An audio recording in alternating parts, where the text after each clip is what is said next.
여러분, 오늘은 세상에 존재하지 않는 동물인 용에 대한 이야기예요. 바로 용진자예요. 이제까지 자축, 인묘까지 배웠는데요. 이 용진자는 진짜 어렵고도 재밌는 글자예요. 그래서 아주 잘 들어주시면 좋을 것 같아요. 우선 이 진자는요. 첫째, 오행적으로 토이죠. 두 번째, 표면적 음양이 양에 해당돼요. 세 번째, 시간적으로는 아침 8시경이에요. 마지막으로 동물적으로는 용의 행동 특성을 가져요. 용이란 동물이 세상에 없죠? 벌써 웃기죠? 이제 그럼 이것을 하나하나 나눠 볼게요. 우선 오행적으로 토예요. 이게 참 애매한 게요. 진은 인묘진이라는 방국 그룹에 소속이 돼 있어요. 우리 삼합과 방합의 차이에 대해서 공부하는 영상 있었잖아요. 혹시 궁금하시면 그 영상 다시 한번 봐주시면 되겠고요. 아무튼 이 진이라는 친구는 목집안 사람이라는 거죠. 즉, 진 중에 지장간의 역으로 들어와 있는 을목이 묘중 지장간에 있는 을목만큼이나 강하게 들어있는 상태예요.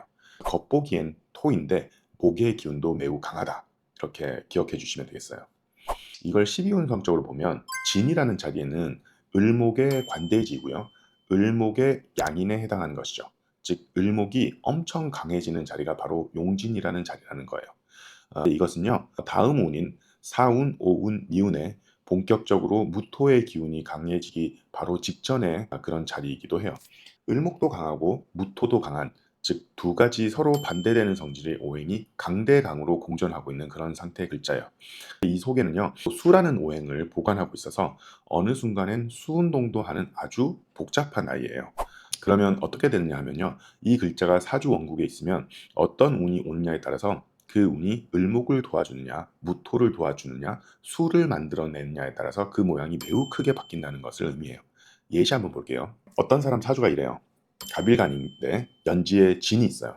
겉보기에는 편재잖아요. 뭔가 주식 매매해도 될 것 같고 그래 보이는. 근데 이게 운에 따른 변색이 얼마나 심하냐 하면요. 만약 자운이 오잖아요. 그럼 신자진 삼합 운동을 하기 때문에 이 삼합에 해당하는 글자가 오면 변색이 아주 심해지는데요.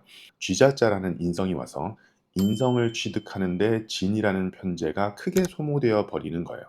이때 부동산이라도 사면 집 사느라 현금이 나갔다가 되는데요. 이때 집을 사는 게 아니라 주식을 사게 되면 좋은 가격에 팔 수 있는 운이 아니기 때문에 주식에 물려서 현금이 없어졌다가 되는 거예요. 이때는 당분간 안 팔 장기 투자용 주식을 사는 것이 아니라면 단기 투자용 주식을 사면 물리는 시기다라고 알 수 있겠죠. 그 뒤에 인년 묘년도 오는데요. 이때는 진중의 을이 활성화가 되면서 무토가 약해져요. 그러니까 비겁이 등장을 해서 내 현금이 털리는 시기가 되는 거죠. 내가 성급하게 서두르다가 뭔가 실수를 하거나 다른 존재에게 털리거나 남들하고 같이 일 벌리느라 현금이 나가거나, 그래서 최소한 진년 4년은 와야 겨우 현금 유동성이 다시 돌기 시작한다, 이렇게 볼 수 있어요. 자녀에 현금이 잘못 묶이면 아주 오랫동안 고생하겠죠? 어차피 고생할 거 부동산 사면 긍정적으로 묶인다. 집 사면 당연히 중도금도 내야 되고 몇 년간 돈이 묶이는 게 너무 당연한 거잖아요. 그죠? 당장 단기간 내에 돈을 벌려고 어디 계약서에 사인을 하거나 지분을 사면 수년간 현금만 묶인다. 이런 흐름이 되는 거죠. 이때 만약에 아무것도 안 하면 또 뭐가 되냐면요. 인성이란 게 뭐예요? 정인이든 편인이든 식상적인 활동을 묶는 거잖아요. 그러니까 나나 와이프가 몸이 아파서 병원비에 현금이 빨리게 되는 거예요. 현금이 묶이는 건 피할 수 없으니 우리는 뭐를 해야 한다? 좋은 방법으로 묶일 방법을 찾아서 거기 묶이게 해야 되는 거라는 거죠. 사실 부동산 투자라는 건요. 큰 돈을 벌기 위함이라기보다는 현금이 묶이는 환경을 아주 잘 넘길 수 있는 중요한 재산 보존을 위한 개운법이기도 해요. 이런 자연의 사업을 하는 사람이 좋은 대운을 만나게 되면요.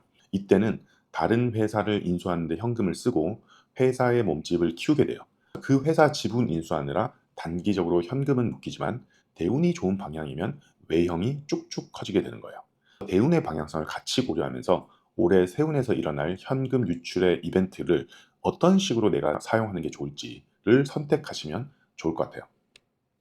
또 음양적 측면을 보면요. 진해 단계에서 이때 양기가 5개가 생성이 되고 음기는 1개만 남은 상태가 되는데요.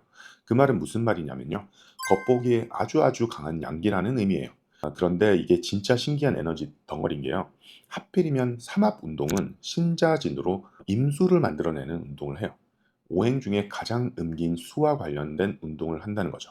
겉보기에는 완전한 양인데요. 어느 순간에는 완전히 음처럼 활동할 수 있는 포텐셜을 가지고 있다는 이야기예요. 점점 이해가 안 가시고 어려워지고 그러시죠? 그래서 이걸 어디다가 어떻게 쓴다는 소리인지도 궁금하고 그러시죠? 원래 드라마든 공부든 재미가 있으려면 1회, 2회 보자마자 결론이 뻔히 보이는 게 아니라요. 더 궁금해지고 도대체 결론이 어떻게 날지 모르겠다가 돼야 더 재밌고 더 보게 되잖아요. 그래서 제 채널 보시면서 더 갈증이 나신다면 여러분들은 지금 즐거운 사주 공부를 하기 시작했다라는 의미라고 저는 생각해요. 진술충미에 대해 더 파볼 때 여러 가지 예시와 활용법에 대해서 이야기를 드리겠지만 일단 간단히 더 예를 들어드리자면 이런 거예요. 내 사주에 진이 있다. 그럼 음양적 출발점은 엄청 양적이라 남자는 좀 피곤하게 하고 여자들은 좀 편안하게 해주는데 갑자기 자대운이 오면 진이 양적인 에너지는 없어지고 음기로 완전히 변색이 되어버리니까 평소에 편안했던 여자들은 갑자기 고생스러워지고 남자들은 반대로 좀 편안해진다. 뭐 그런 거예요. 그래서 이런 진이란 글자는 운의 변화를 매우 매우 면밀하게 보고 해석할 줄 알아야 하고요. 그냥 진이란 글자 자체가 주는 십성적 의미는 그것이 언제든 바뀔 수 있기 때문에 반드시 조심하는 게 좋아요. 갑일주가 진을 편제로 쓴다고 하면 편제라는 십성이 원래 변동성이 심한 에너지 덩어리인데 편이기 때문에 그렇죠. 용진자가 편제인 경우에는 그 변동폭이 정말 정말 크다라고 생각하시면 좋을 것 같아요. 결론적으로 무슨 말이 하고 싶은 거냐면요. 우리가 용진자를 보는 순간 기억해야 될 건 용진자에 해당하는 십성이 무엇이든 운에 따라 기복이 엄청 심하겠구나를 먼저 생각해 보셔야 한다는 거예요. 음양적으로 이렇게 양면성이 있기 때문에 남녀 모두 음양적으로는 전체적으로는 무난한 글자다라고 결론을 지을 수 있어요. 세 번째로는 시간적 특성이에요. 아침 8시 드디어 출근하고 일하기 시작하는 시간이에요. 기온도 선선한 게 참 좋은 시간이죠. 진월도 마찬가지예요. 날씨 좋은 봄, 조후를 전혀 보지 않아도 되는 그런 글자에 해당이 돼요. 진월에 태어난 사람은요. 조후는 신경을 꺼도 되는 그런 사주가 되고요. 진월, 즉 4월은 밤이든 낮이든 다 온도가 활동할 만하다. 이해가시죠? 그리고 용의 특성이에요. 되게 중요한 건데요. 12지지에 있는 동물들 중에 유일하게 세상에 실제하지 않는 것이 바로 용이에요. 그러니까 이 용진자는 이상적인 것을 의미해요. 현실성을 좀 떨어지는 이상적인 것을 추구하는 에너지와도 관계가 돼요. 이해를 쉽게 하기 위해서 좀 자극적인 예를 한번 들자면요. 사회주의를 성공시키고자 하는 사람들 같은 그런 거예요. 용진자가 있다고 사회주의자라는 소리가 아니라요. 사회주의를 성공시키고자 하는 것처럼 이상적인 모양이나 구조를 추구한다라는 의미예요. 이게 무슨 소리냐면요. 사회주의가 뭐예요? 모두가 다 같이 잘 사는 세상. 얼마나 뜻이 숭고하고 좋은 이야기인가요? 단 문제가 뭐예요? 인간 본성상 그게 현실적으로 안 되더라라는 거죠. 혼자 누리지 말고 서로 다 같이 나누어서 다 같이 잘 살자고 했더니 다 같이 대충 살다가 다 같이 가난해지기만 하고 극빈층이 더 늘어나더라. 제가 용진자를 이렇게 예를 든 이유가 바로 그 가치와 뜻은 숭고한데 현실적으로 달성하기 어려운 무언가를 추구하게 하는 그런 기운 같은 거를 조장해요. 그러다 보니 이상적인 모양이나 구조를 추구하게 되고요. 사업을 해도 마찬가지예요. 뭔가 직원들의 말도 잘 들어주고 좋은 보스 그러면서도 회사도 잘 되는 그런 이상적인 모양이나 구조를 추구한다라는 거가 되는데요. 그렇게 되면 그것이 성공할 가능성은 높지 않다는 의미겠죠. 다만 행여나 성공하면 완전히 대박이 나는 그런 멋진 게 되겠죠. 이 진이라는 에너지는 현실 세계에서 현실적인 성공 확률은 좀 낮추는데요. 성공하면 크게 성공하게 하는 그런 폭발성을 동시에 가지고 있는 재미난 에너지 덩어리예요. 대운이 진대운이면 그게 가장 심하겠죠. 또 하나는 용의 모양은 상상의 동물이긴 하지만 그 모양이 기존의 온갖 동물의 부분 부분을 모아서 섞어 놓은 거예요. 섞어서 가장 화려한 모양의 동물을 만들어 놓은 거죠. 그 자체가 화려함과 종합성을 가지고 있어요. 예를 들면 진이란 걸 부동산으로 보유하게 된다면 번화가에 위치한 부동산이 되겠고요. 이것이 건설사라면 뭐 공장만 지어주는 그런 건설사가 아니라 아파트도 짓고 공장도 짓고 하는 종합 건설사가 되겠죠.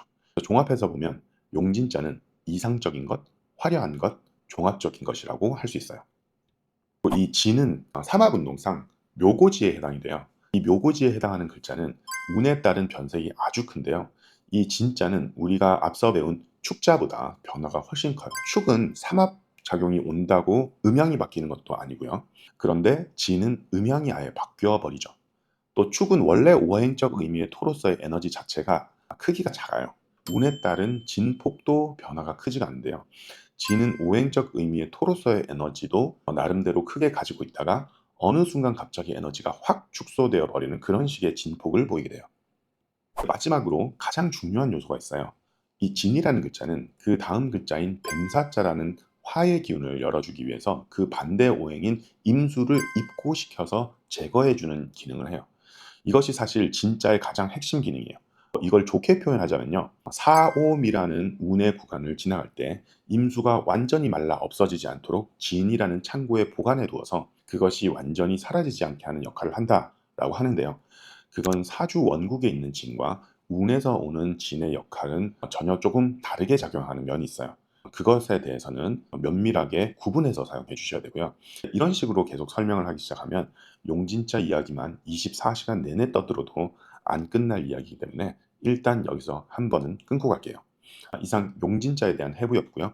즐거운 사주 공부 되시기 바라요. 감사합니다.